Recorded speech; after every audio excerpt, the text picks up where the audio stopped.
เอากลับสบายดีทุกคนมานี่สิมาลองปืนเนาะปืนแก็บตัวนี้เห็ดเองนะตัวนี้งานมือเนาะงานสังสรรค์ตัวนี้เดี๋ยวจะมาลองยิงเบิ่งเนาะมันจะตัวนี้ก็คือเป้าเนาะจะยิงลองยิงเบิ่งประมาณ3 ลูกมันจะถือบ่เนาะจะถือประมาณจากลูกเนาะประมาณนี้โอเคมาเริ่มกันเลยโอเคเนาะจะมาลองเบิ่งเนาะตัวนี้ปืนแก็บเนาะใส่ประมาณใส่แก็บก่อนเนาะใส่แก็บจะเป็นตัวนี้เนาะเดี๋ยวเบิ่งนะเป็นตัวนี้เนาะซื้อตลาดเนาะราคา5,000 กีบ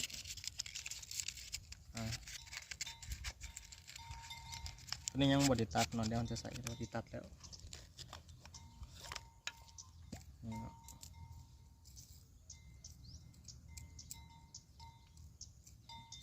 ตัวนี้เป็นตัวตัดแล้วเด้อตัวนี้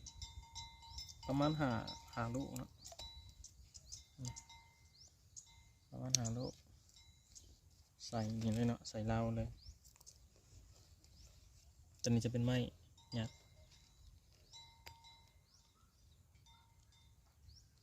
ใส่ไปทีละลูกเลยเนาะ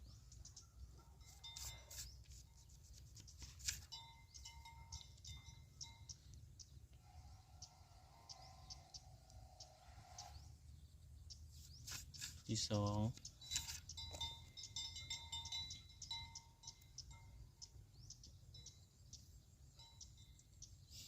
งานจากสันนะเพื่อนที่3ลูกที่4เนาะตัวนี้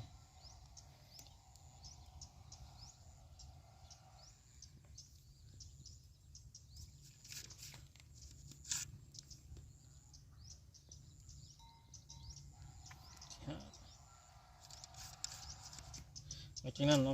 เทียนใส่เนาะตัวนี้เอื้อนว่าปืนแก็บเทียนกับแมนเนาะตัวนี้ประมาณนี้เนาะใส่ไปเลย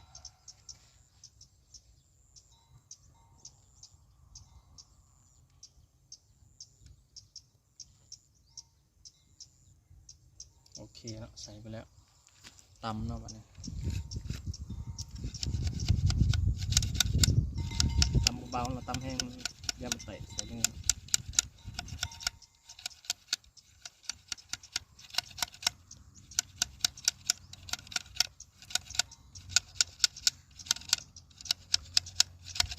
โอเคนะจะได้แล้วประมาณนี้แล้วก็ใส่ลูกเลยเนาะลูกก็จะเป็นลูกกีโก้นะปืนแก็บก็คือกับปืนแก็บงานมือเลยนี่เนาะจะเป็นลูกกีโก้แบบนี้เลยใส่เข้าไปเลยเนาะใส่เข้าไปเลย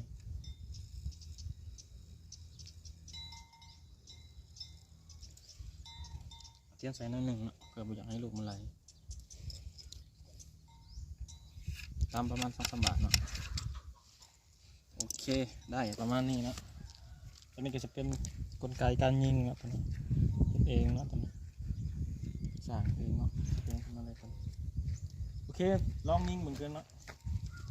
มาลองกันมันจะถือมันดูถือเนาะประมาณ3 ลูกโอเคเลยเนาะยิงประมาณนี้เราจะมายิงตัวน้อยกันเนาะมันจะถือเยอะกว่า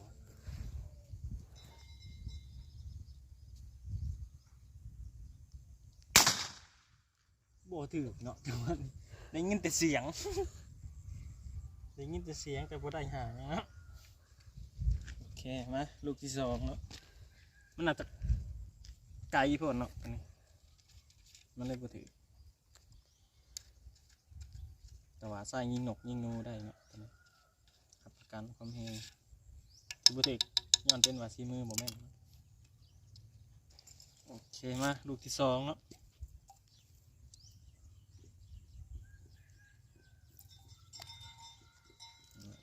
ประมาณ5คือกัน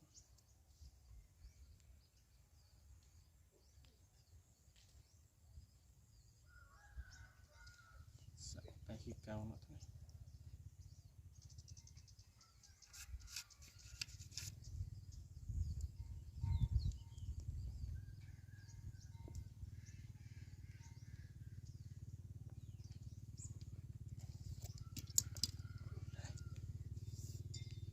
มาใกล้ๆ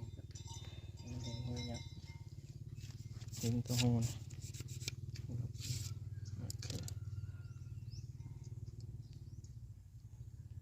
บัตรที่ 1พลาดเนาะลองเบิ่งว่าสิถือกับบัตรที่ 2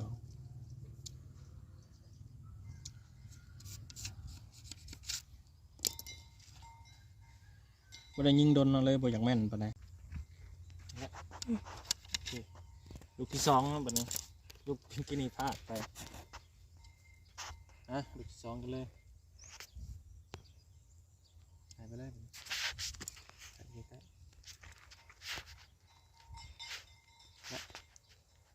ที่ 2นะมาลุ้นกันบ่สิถือหรือบ่ถือเนาะตรงสีแดงเนาะ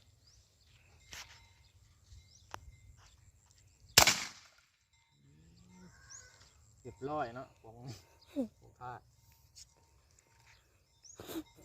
เดี๋ยวไปเบิ่งกันว่าเข่าใครเอาไปเข่าแล้วไอ้ลูก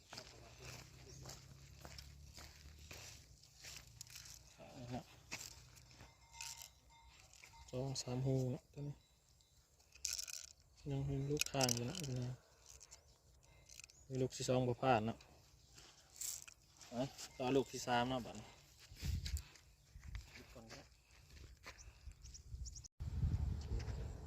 แก็บขนมต่อลูกที่ 3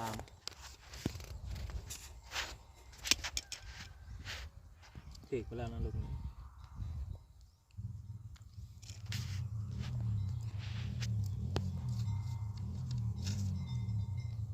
ลูกที่ 3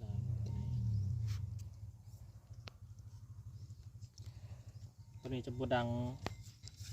งสำปืนแก็บใส่มือตัวนี้ปืนแก็บใส่มือจะดังกว่าดังบ่แห้งก็ได้เนาะตัวนี้แบบธรรมดา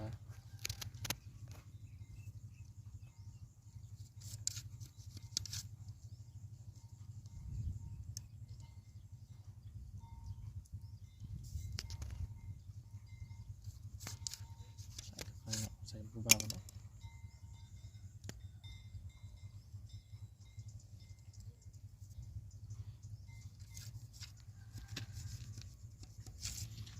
ใส่เทียนเนาะบัดนี้เทียนก็อยากยากนิดนึงเนาะ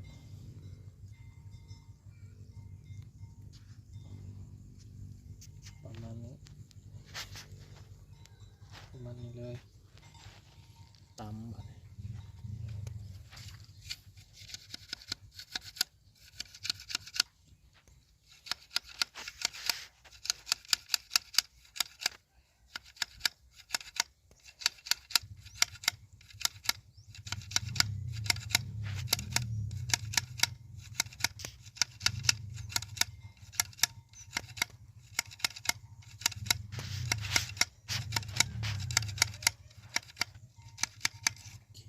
จะได้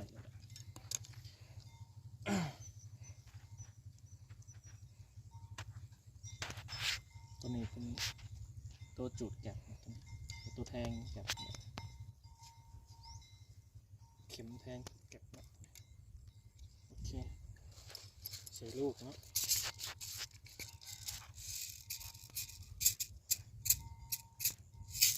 ประมาณนี้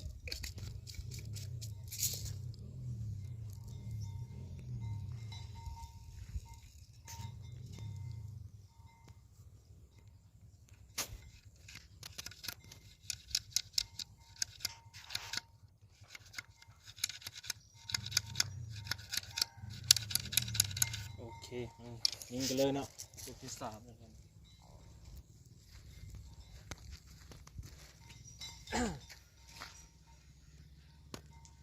เบิ่งว่าสิถือบ่เนาะลูกที่ 2เนาะ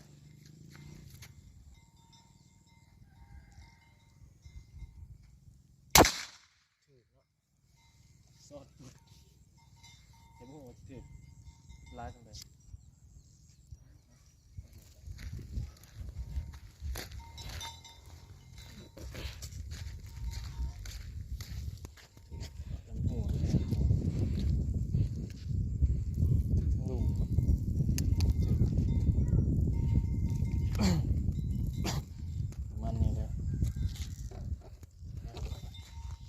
แก้วนี่บุ้งว่าสิแตกว่าหรือบ่แตกเนาะเดี๋ยวมาลองอีกบันหนึ่งสิแตกหรือบ่ กด คือคลิปนี้ก็ต่อจากเมื่อวานเนาะเมื่อวานนี่ฝนตกแล้วบ่ได้ยิงให้เบิ่งมันสิมายิงแก้วให้เบิ่งเนาะมัน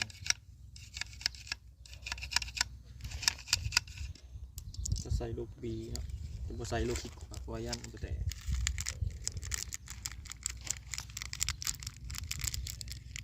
เป็นบีเนาะใส่เลยลูกเดียวเนาะรู้เรื่อง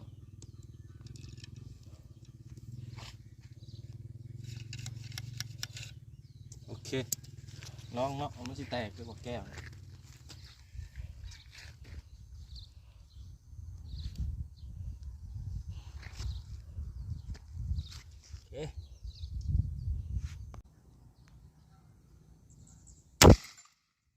เรียบร้อยเนาะแต่บ่ยังเนาะหมุนเลยจังหวะนี้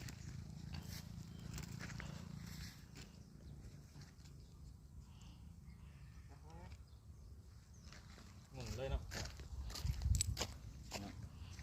ตัวแห้งเติบเนาะตัวโอเคเนาะรีวิวประมาณก็สิจบประมาณนี้เนาะคลิปต่อไปสิรีวิวปืนลมให้เบิ่งเนาะโอเคขอบใจ